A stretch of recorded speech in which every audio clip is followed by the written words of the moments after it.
Цяло лято цялата държава говори за един човек, който се казва Митьо Очите, Димитър Желязков. Днес ще го видите този герой на нашето време. Ще видите неговата предистория в Отечествен фронт само и единствено. Неговият опит ще видите да се оправдае, че не е толкова страшен, за колкото го мислите. Ще видите бандитът страшилище с малката присъда. Нашият екип го търси по затворите повече от месец. Него го местиха непрекъснато, докато един ден все пак се срещнахме. Срещата е затвора в Белене. Една много грозна и тясна килия. Понеже знам как у нас се създават легендите, вече спокойно мога да кажа за себе си: аз съм бил в една килия с Митьо Очите. Това ще ми отвори много врати в живота. Цели 3 часа бях заключен с него. Внимавайте как се отнасяте към мене.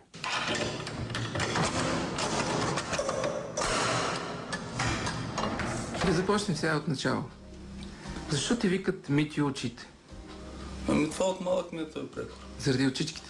Ами да. Много са ти широко отворени. Много са ми красиви за това. Така е? Да. Да, представи си какъв разговор е това. Гледай сега, просто твоите очи имат явно особено въздействие върху хората. Ти ги притесняваш с тия очи. Не знам. Не ползваш ли очите си, за да можеш да притесняваш хората? Не. Сигурен си? Сигурен си. А си такъв як мъж си? Не, нормално. Защо така се получи в твоя живот? Тия 4 години, това самопризнание, може да започнем по-отдавна. Какво си учил, примерно? Еми имам средно специално. Какво? Еми шофьор съм. Завършил в Бяла Варненско. Бяла Варненско? Да. Да. И си имаш документ за шофьор? Имам, да. С категория имам. ТМ, Б и С. Това означава, че можеш да караш трактор? Да, мога. Да, можеш. Мога, имам категория. Някога карал ли си трактор? Карал съм. Защо те свързват с най-големия разпространител на наркотици в Бургаско, дори по цялото Черноморие? За какво се свързват? Как се получи така? Трябва да имаш обяснение. Има много обяснения, ама няма да не стигне времето. Имаме, ние си договорихме поне час да си говорим с теб.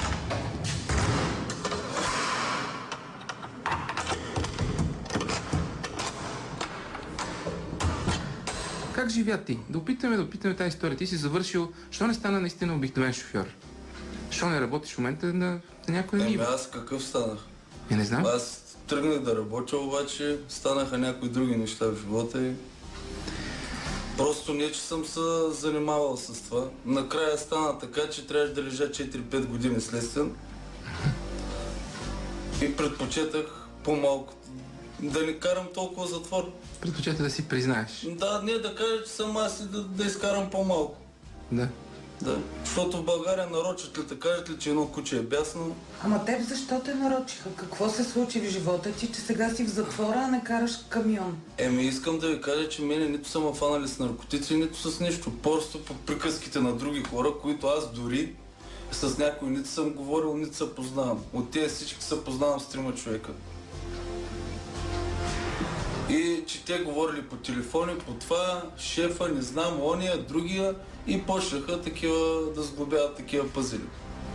През 90-те години какво правиш миналия век? 90-те. Ти са на колко си години? 38. 37. 37. Да. 90-те какво правиш? Какво правих? Влизах за рапани на морето. Що се смея? Защото... Не ти ли прилича? Да, между другото не ми прилича на човек, който влиза за рапани. Освен това имиджът ти е на жестокия господар на Черноморието, който се занимава с наркотици. Сега, с наркотици. Ние не можем да не тръгнем оттам. Аз ви казах за какво става въпрос. Работил съм за рапани, бил съм охрана по дискотеки, в Несебър, в Слънчев бряг съм бил охрана. От какво са ти парите? В смисъл беше ти отнето едно имущество. От какво ти се прехранваш? И през 90-те питах, и сега те питах. Аз през 90-те казвах, че съм ловил рапани, занимавал съм с охрана, а след това съм взимал пари на заем. Повечето съм. Да. Които дори при Кушлев нищо не ми уважи, никакви заеми, живял съм от заеми. И те почват сега наркобос, не знам какъв. Заеми от банки или от хора? От хора съм живял на заем. Взимал съм пари, живял съм на заем. Мъчил съм се бизнес. Само, че това влиза в едно противоречие. Примерно ти караше Ламборджини. Ма къде е това? Това не е мое. Вие сега, ако имате богати приятели, не мога ли да взема аз да кажа, дай да се пробвам да направя едно кръче? Чио беше Ламборджинито? То си има човек, на който беше, те знаят. Защо не гонят него? Той явно има незаконни доходи, а гонят тебе. То не ме интересува мене на кой. Да ходят да си видят. Аз утре мога и някой самолет, ако мога да карам да ти ще кажа, че е мой самолет, ли? Разговорът става много хубав. Просто... Аз самолет нямам. Нито съм крал от държавата. От държавата не си крал? Не съм крал от държавата. В някаква степен не се ли чувстваш виновен за тези деца, които имат проблеми с наркотиците? Ама аз съм се занимавал с такива работи, да вижда, че с пакети да ходя да продавам. Не сме те виждали. Добре, има ли някой да дойде да каже, че лично аз съм му продал наркотици?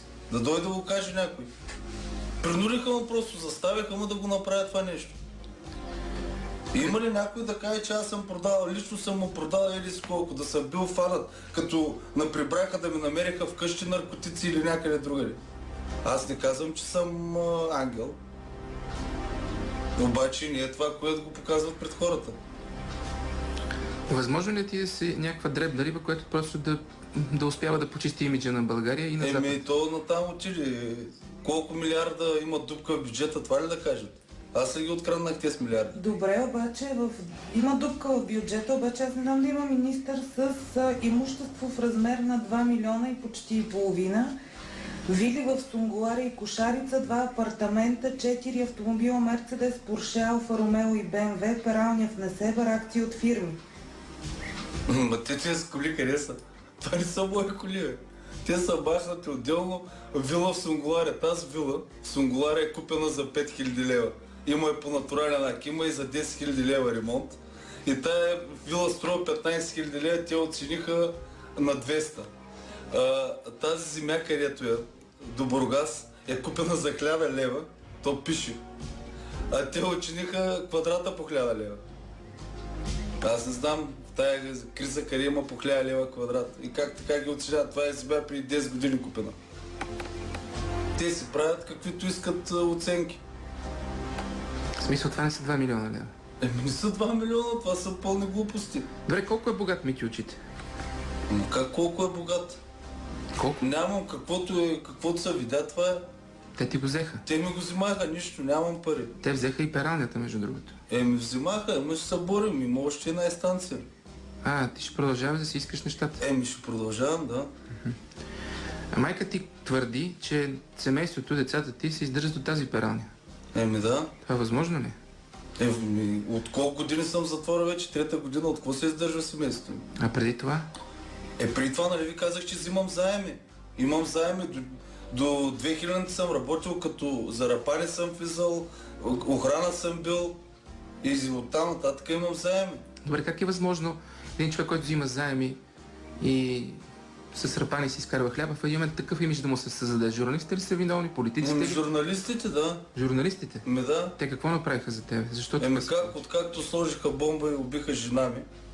Не са журналистите са. Не, от тогава ме изкараха на лице пред медиите, ме направиха вместо аз да се чувствам, аз станах най-голямата жертва. Вместо аз да съм жертва, те ме направиха най-черния мене. А сега уния, където са примерно, нито имат кръвнина да плащат, нито кръвнина са платили, нито нищо. Какво стана? И като кажете облагодетелствам от затвора.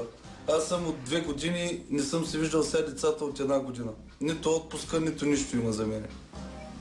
В този смисъл ти не си облагодетелстван? Кое ме облагодетелство? Всички са на открит тип. Аз съм само вътре в затвора. Вижте от цялата група има ли някой друг в затвора. Не беше ли преди 1 година на дискотека сниман в Несебър? Да, бях в отпуска. Не е ли нормално да изляза? Не съм излизал година и половина, пускат ме, отивам. Значи, за да те прекатегоризират тогава, трябваше да съм нарушил обществения ред, нещо. Аз нещо отидах на дискотека. Пих един натурален сок и се прибрах. Това е цялото. Какво съм направил? Нещо наруших реда ли? Какво направих? Значи, като ги пускат цял отпуски, не ходят по дискотеки, само аз ходя. Всичките излизат по дискотеки. Всъщност ти си прав, в разговора изкочи едно нещо. Имиджът ти започна да става такъв, когато се случи нещо с жена ти.